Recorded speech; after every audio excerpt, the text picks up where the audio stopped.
welcome back to the show. I missed you. I missed you too.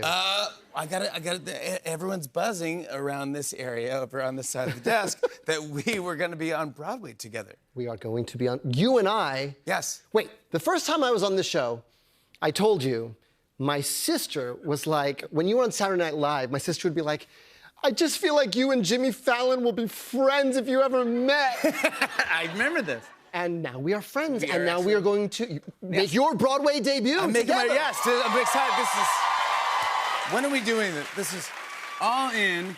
This is a comedy about love by Simon Rich. This is, I think, January. When do you start? January 18th? I start January 14th, 2 days before my birthday. That's right. Your birthday. Birthday on Broadway. Only friends would know that. Yeah. Yeah. I don't know what that means.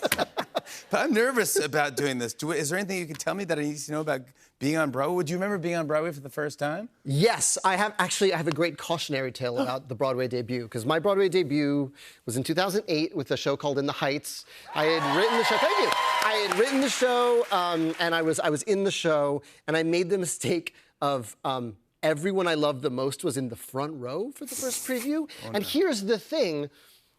Like, that's not a good audience. They're so scared for you. And worried about you. And worried about you that instead of like, yay, this is a great show, it's like, have you ever seen like a professional tennis player's parent and they're just like, Rafa, come on, Rafa! Rafa. It's like a front row of just like.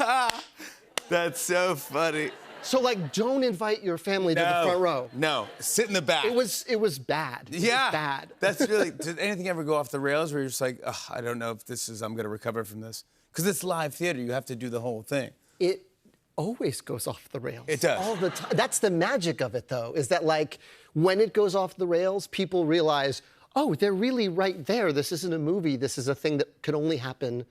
Now, I can't tell you how many times in Hamilton where I'd be like, a pass patiently waiting, Really?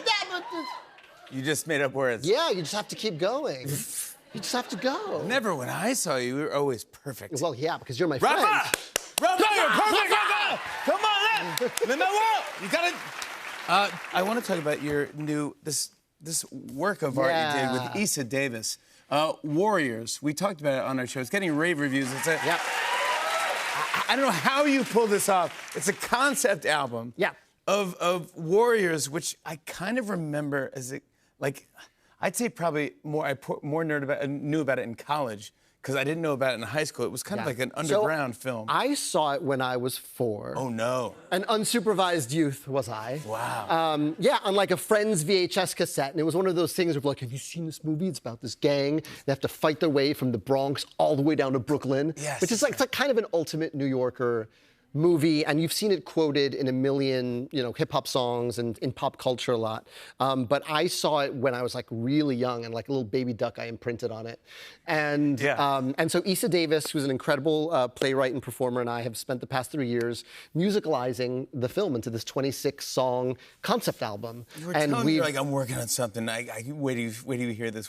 Yeah, and then because it's an album, and it's like, we don't have to worry about people who are going to do 8 shows a week. We have Nas, we have Ghostface, we have Busta Rhymes. Miss Lauryn Hill. Miss Lauryn Hill is on the album. What is it like with having these hip hop legends in the studio? Do you just go like, do whatever you want? Well, no. I mean, the crazy thing is, like, we're asking these hip hop legends to play characters, but the side effect of that is you're writing lyrics for some of the best lyricists alive. Yes. And so, like, I remember like playing Nas the verse I wrote for Nas to perform, which is like insane. Any New Yorker has like worn out 3 copies of Illmatic on cassette, and so that was the most nerve-wracking part. It was like playing like the raps I wrote for like rappers. And you're doing this while you're doing Mufasa?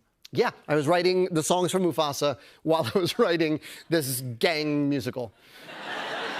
But how do you keep your brain going? Okay, one is Disney. And one is not Disney. Yeah. Yeah, no, anytime Mufasa started cursing, I was like, this is the wrong one. Take that out. No, well, you know what? Actually, honestly, I think working on Mufasa raised the bar for me because I knew with stepping into the world of The Lion King, like that original album is like an all bangers, no skips. Elton John. Album. It's only 5 songs. Everyone forgets that the original movie is only 5 songs. Circle of Life, I Just Can't Wait to Be King, Be Prepared, Hakuna Frickin' Matata, and Can You Feel the Love Tonight? Oh my God. Skips.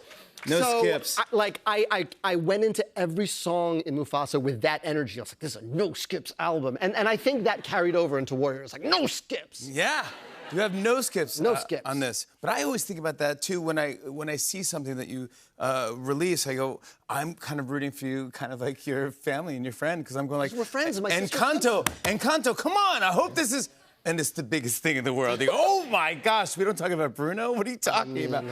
What are you doing, dude? You can't stop. Well, Encanto was my COVID. I mean, that was the secret sauce of Encanto is that I was in lockdown with my in-laws and my brother-in-law, and it's about a family who all live in the same house. Yeah. So like the secret sauce of Bruno is like, what are we allowed to talk about in front of your mother? Yeah, but it's all in there. But and so when you're writing Mufasa, how do you get into the zone here? Do you not listen to Lion King soundtrack and go, no, I'm only just going to focus on something else? I mean, it's so part of our bloodstream, you don't have to. Like every time you hold a baby, you're like, nah! Like, it's just part of who we are. Yes, you have to do that. I don't need a refresher in The Lion King. And the other thing I sort of insisted on taking the gig is to work with Lebo M, who is the voice who sings that iconic line and does all of the incredible sort of like amazing African choral chants and choral arrangements. How many songs did you write for that? 7 tunes. Wow. And no skips. No skips on those 7 tunes. I hope. Do you like the happier, jumpier ones, or do you like the ballads?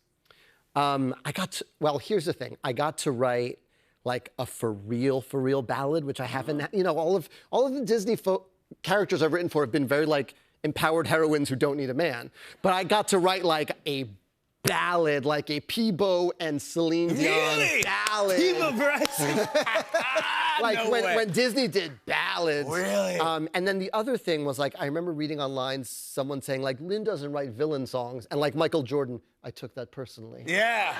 So I wrote like a villain song and Mads Mikkelsen sings it because he's like the big villain in the movie and he's, you know, terrifying, so.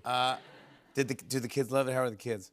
They do. They really like. I mean, it's funny. Like my kids are the sweetest thing. My 6-year-old said, actually, when Warriors came out, the day Warriors came out, Frankie said to me, "Can I sing it at school now?"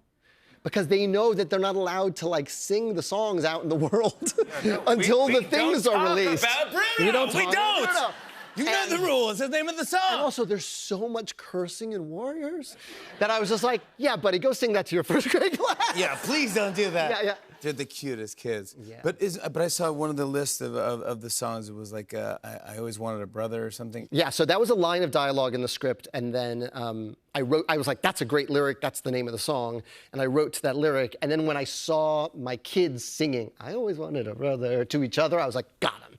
They're like my beta testers. Yeah. So if it's catchy in your house, it was catchy in my house. Yes! I want to show a clip. Here's a look at Mufasa, the Lion King. Check this out.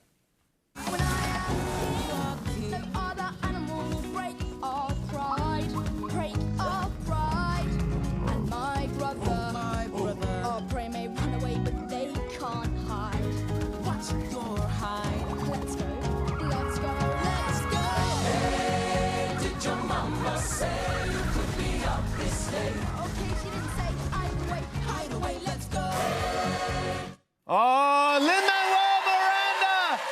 Mufasa, The Lion King is in theaters and IMAX December 20th. Check out Warriors, pick it up, it's real good. More Tonight Show after the breaks. Everybody stick around.